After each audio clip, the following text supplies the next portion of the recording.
Hello students, आज हम start करेंगे एक्सरसाइज 1.1 का क्वेश्चन नंबर 10। लास्ट वीडियो हमने क्वेश्चन नंबर 8 तक डिस्कस किया था। 9 क्वेश्चन जो है डू योर सेल्फ, और क्वेश्चन नंबर 10 देखिए। क्वेश्चन नंबर 10 में क्या है, इसमें लिखा हुआ है give example of relations which are. हमें एग्जाम्पल देने हैं कंडीशन के अकॉर्डिंग। फर्स्ट पार्ट में क्या कंडीशन है कि रिलेशन सब सिमेट्रिक है but neither reflexive not transitive. कि रिलेशन क्या होना चाहिए, सिमेट्रिक, रिलेशन सिमेट्रिक हो लेकिन रिफ्लेक्सिव और ट्रांजिटिव ना हो। तो उसके सॉल्यूशन में क्या करेंगे, सबसे पहले मान लिया हमने सेट या लेट माना ए सेट क्या है, set of straight lines, set of straight lines in a plane. हमने सेट ए माना है कि सेट हमारे पास क्या है, प्लेन में स्ट्रेट लाइन का सेट है। सेट जो हमारे पास है वो है स्ट्रेट लाइन का। अब हम रिलेशन डिफाइन कर रहे हैं उसके ऊपर A comma B such that A is perpendicular to B. Relation क्या है, सेट जो हमारे पास है स्ट्रेट लाइन का, प्लेन में जो लाइन है वो स्ट्रेट लाइन है, और रिलेशन में डिफाइन किया ए परपेंडिकुलर बी, यानी ए लाइन जो है परपेंडिकुलर है किस पर, बी पर। तो देखो ये रिलेशन जो है सिमेट्रिक है, ट्रांजिटिव नहीं है और रिफ्लेक्सिव नहीं है। चेक कर सकते हैं। रिफ्लेक्सिव देखो, रिफ्लेक्सिव में खुद का रिलेशन खुद से होता है। अब मान लीजिए कोई लाइन है ए, ये कोई मेरे पास स्ट्रेट लाइन है ए, कोई भी लाइन अपने आप के ऊपर परपेंडिकुलर नहीं हो सकती, यानी इस कंडीशन में क्या हुआ, ये रिलेशन हमारा रिफ्लेक्सिव नहीं है। सिमेट्रिक में क्या बताया था, दो एलिमेंट होते तो यहाँ पर दो लाइन लेंगे। मान लीजिए ये लाइन है ए और ये लाइन है बी। कंडीशन क्या है, ए जो है परपेंडिकुलर बी पर, तो जिस तरह से ए परपेंडिकुलर है बी पर, तो हम ये कह सकते हैं कि बी भी परपेंडिकुलर होगा ए पर। यानी ए लाइन अगर बी पर परपेंडिकुलर है तो बी लाइन भी ए पर परपेंडिकुलर होगी। इस कंडीशन में ये बन जाएगा सिमेट्रिक। ट्रांजिटिव में क्या है, ट्रांजिटिव में ये होता है कि एक लाइन, अब अगर ट्रांजिटिव शो करके देखते हैं तो इसमें 3 लाइन लेते हैं। पहले ये लाइन होगी ए और ये हो गया बी, ए परपेंडिकुलर हो गया बी पर, और अब इसको हम पढ़ सकते हैं सी। ए बी सी अगर 3 लाइन हमारे पास हैं तो रिलेशन क्या होगा, ए परपेंडिकुलर होगा बी पर, बी होगा सी पर। तो देखो ए और बी आपस में 90 डिग्री बना रहे हैं। उसके बाद अगर बी और सी में रिलेशन डिफाइन करें तो बी और सी, बी लाइन ये है सी है, ये दोनों परपेंडिकुलर हैं। तो हमें ट्रांजिटिव में क्या शो करना है कि ए और सी भी क्या हो जाए, परपेंडिकुलर। ए और सी भी आपस में कैसा रिलेशन बनाए, 90 यानी कि परपेंडिकुलर का रिलेशन शो करे। तो अगर मैं बी लाइन को रब कर दूँ यहाँ से, तो क्या ए और सी दोनों परपेंडिकुलर हैं, परपेंडिकुलर नहीं है। ये कौन सी पोजीशन है, पैरेलल की। कहने का मतलब ये है कि परपेंडिकुलर का जो रिलेशन होता है वो सिमेट्रिक होता है, रिफ्लेक्सिव और ट्रांजिटिव नहीं होता। ठीक है। सेकंड पार्ट के सॉल्यूशन में, सेकंड पार्ट में क्या मांगा उसने, सेकंड पार्ट में ये बोला है कि रिलेशन ट्रांजिटिव हो but neither reflexive not symmetric. कि रिलेशन ट्रांजिटिव होना चाहिए, रिफ्लेक्सिव ना हो और सिमेट्रिक ना हो। तो उसके लिए हमने क्या किया, सबसे पहले लेंगे कोई सेट। सेट मैंने लिया रियल नंबर का, लेट माना सेट मेरे पास क्या है, रियल नंबर का सेट है। अब अगर मैं इसके ऊपर एक रिलेशन डिफाइन करूँ, रिलेशन क्या है, A comma B such that A greater than B. तो ये रिलेशन जो है क्या है, ट्रांजिटिव है लेकिन रिफ्लेक्सिव और सिमेट्रिक नहीं है। चेक कर सकते हैं। रिफ्लेक्सिव में क्या होता, खुद का रिलेशन खुद से होता। अगर मैं यहाँ पर ए लूँ और बी को रिप्लेस करूँ ए से, यानी ए का रिलेशन ऐसे दिखाएंगे। तो ए कोई नंबर है, सेट हमारे पास क्या है, रियल नंबर का। तो क्या कोई नंबर अपने आप से बड़ा होता है, नहीं, अपने आप के बराबर होता है, ना उससे छोटा होगा ना बड़ा होगा। तो ये रिलेशन रिफ्लेक्सिव तो नहीं है।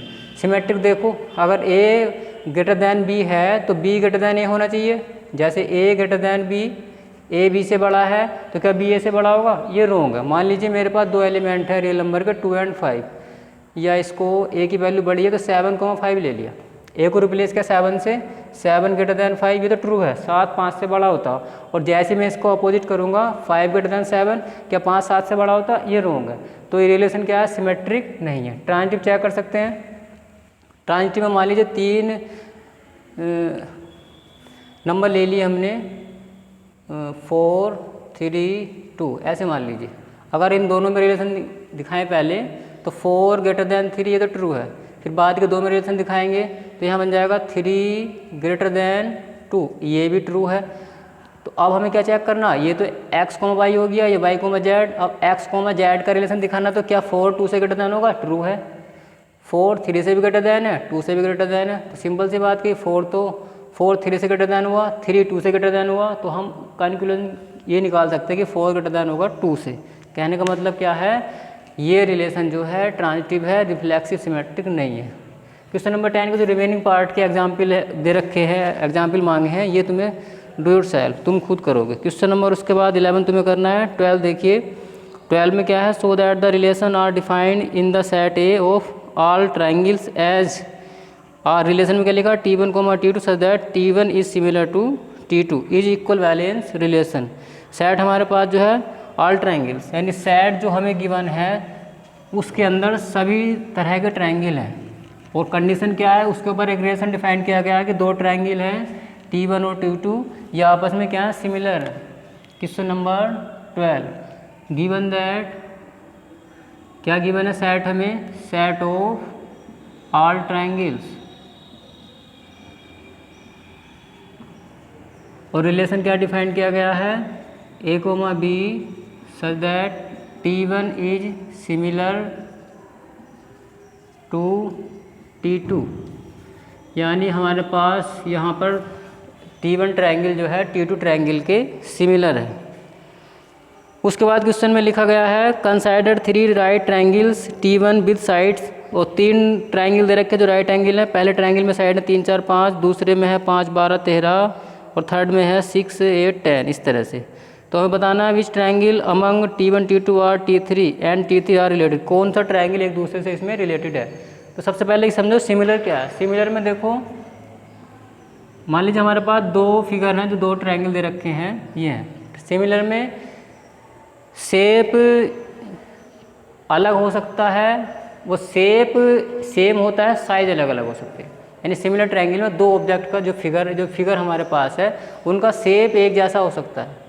शेप मतलब बनावट, आकार एक जैसा हो सकता है, लेकिन साइज छोटे बड़े हो सकते हैं।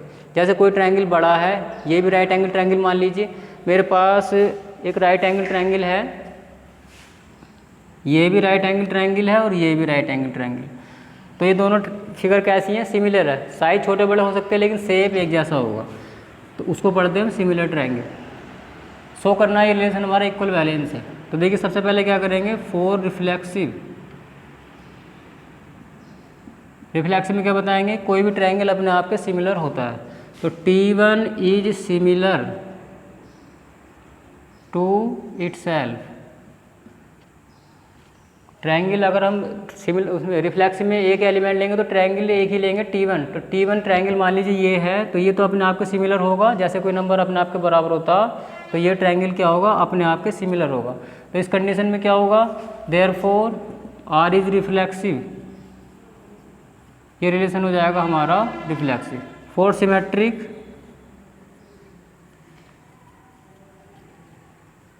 में क्या करेंगे, सिमेट्रिक में जब T1 सिमिलर है T2 के, तो T2 तो सिमिलर T1 का सिमिलर होगा ही। जब T1 सिमिलर है T2 तो imply that T2 similar T1।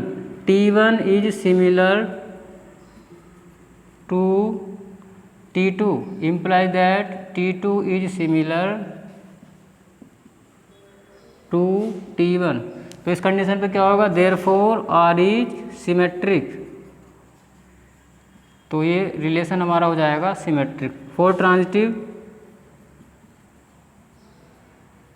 तो ये रिलेशन ट्रांजिटिव भी होगा। कैसे होगा, अगर T1 सिमिलर है T2 के एंड, तो ट्रांजिटिव में 3 एलिमेंट लेंगे तो यहाँ पर 3 ट्रायंगल लेंगे। अगर T1 similar T2 and T2 similar T3, तो implies that T1 similar T3, कि जब T1 T2 के सिमिलर है और T2 T3 के सिमिलर है, तो इन दोनों के आधार पर हम ये कह सकते हैं कि T1 जो है T3 के भी सिमिलर होगा। तो ये कंडीशन किसकी है, ट्रांजिटिव की। Therefore R is transitive. तो इस बेस पर ये ट्रायंगल हो गया हमारा, ये रिलेशन ट्रांजिटिव। ये रिलेशन तीनों है, रिफ्लेक्सिव, सिमेट्रिक और ट्रांजिटिव। तो तीनों होने पर क्या होगा, इक्वल बैलेंस रिलेशन हो गया। तो इस बेस पर हम कह सकते हैं कि ये रिलेशन हमारा इक्वल बैलेंस रिलेशन है। अब देखिए इसमें लास्ट में बोला था T1 T2 T3 इनकी साइड दे रखी है, कौन सा ट्रायंगल किस ट्रायंगल से रिलेटेड है। हम जानते हैं जब दो ट्रायंगल सिमिलर होते हैं तो उनकी साइड होती है प्रोपोर्शनल, यानी उनका रेशियो इक्वल होता है। तो देखो इसमें अगर T1 की साइड T3 के रेशियो प्रोपोर्शनल है। T1 में क्या दे रखी है साइड, T1 की साइड है 3, 4, 5 और T3 की साइड है 6, 8, 10। अगर इनको रेशियो निकालें तो रेशियो में सबसे पहले T1 की साइड ले लेते हैं 3, तो T2 की लेंगे 6, तो कितना हो जाएगा 3/6। कितना आंसर आया 1/2। उसके बाद T1 की साइड लेंगे 4, तो T3 की लेंगे 8, तो 4/8। ये भी कितना देगा रेशियो में 1/2। ऐसे निकाल देंगे थर्ड के लिए 5/10 1/2, यानी प्रोपोर्शनल है, रेशियो सेम आ रहा है। तो T1 जो रिलेटेड है इस समय T3 से है, यानी T1 ट्रायंगल की साइड का, T1 की और T3 ट्रायंगल की साइड का अगर रेशियो निकालें तो वो इक्वल आ रहा है। तो इस बेस पर कह सकते हैं साइड प्रोपोर्शनल है और साइड जब प्रोपोर्शनल है दोनों ट्रायंगल कैसे हैं, सिमिलर। सिमिलर तो पहले से ही हैं लेकिन रिलेटेड है आपस में, कि T1 जो है रिलेटेड है T3 से। उसके बाद देखो क्वेश्चन नंबर 13 तुम्हें करना है क्वेश्चन नंबर 7 की तरह। 14 में क्या है कि दो let L be the set of all the lines in XY planes. Question number 14 last question है। बाकी जो क्वेश्चन मैंने छोड़े हैं वो तुम्हें करने, अगर कोई क्वेश्चन नहीं होता तो बता देना। क्वेश्चन नंबर 14 में क्या है, सेट हमारे पास जो गिवन है, given that L be the set of all the lines in XY plane. Set L गिवन है all lines in XY plane. ये हमारे पास सेट जो है L सेट जो है ऑल लाइन सभी लाइंस का है इन XY प्लेन। XY प्लेन में जितने भी लाइन है उन सबका सेट है। रिलेशन क्या डिफाइन किया गया है, A, B such that L, L2 दे रखा है, L1, L2 such that L1 is perpendicular, L1 is parallel to L2। ये रिलेशन L1 किसके पैरेलल है, L2 के। तो देखिए सबसे पहले चेक करेंगे रिफ्लेक्सिव, फॉर रिफ्लेक्सिव में क्या बताएंगे, एक एलिमेंट लेंगे, एक लाइन ले लेंगे L1। मान लीजिए ये लाइन है L1 है, तो कोई भी लाइन अपने आप के पैरेलल होती है लेकिन परपेंडिकुलर नहीं होती। तो ये क्या है, एक लाइन ली हमने L, क्योंकि रिफ्लेक्सिव में खुद का रिलेशन खुद से होगा। L1 जो है L1 के पैरेलल तो होगा लेकिन L1 के परपेंडिकुलर नहीं होगा। कोई भी लाइन अपने आप के पैरेलल होती है, तो इस बेस पर हम कह सकते हैं L1 is parallel to itself. कोई भी लाइन अपने आप के पैरेलल होती है तो इस कंडीशन पर क्या होगा, R is reflexive. Given relation हमारा हो जाएगा रिफ्लेक्सिव। फॉर सिमेट्रिक, सिमेट्रिक में क्या बताएंगे,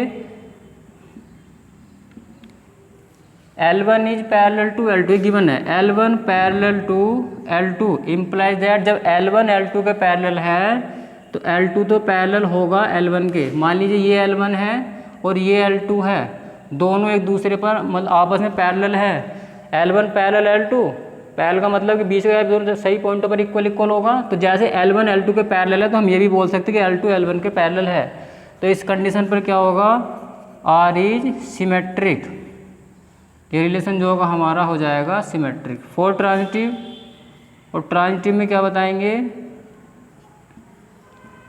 ट्रांजिटिव में 3 लाइन ले लेंगे, L1 parallel L2 and L2 parallel L3 implies that जब L1 लाइन L2 के पैरेलल है और L2 लाइन L3 के पैरेलल है तो हम ये भी कह सकते हैं कि L1 पैरेलल है किसके, L3।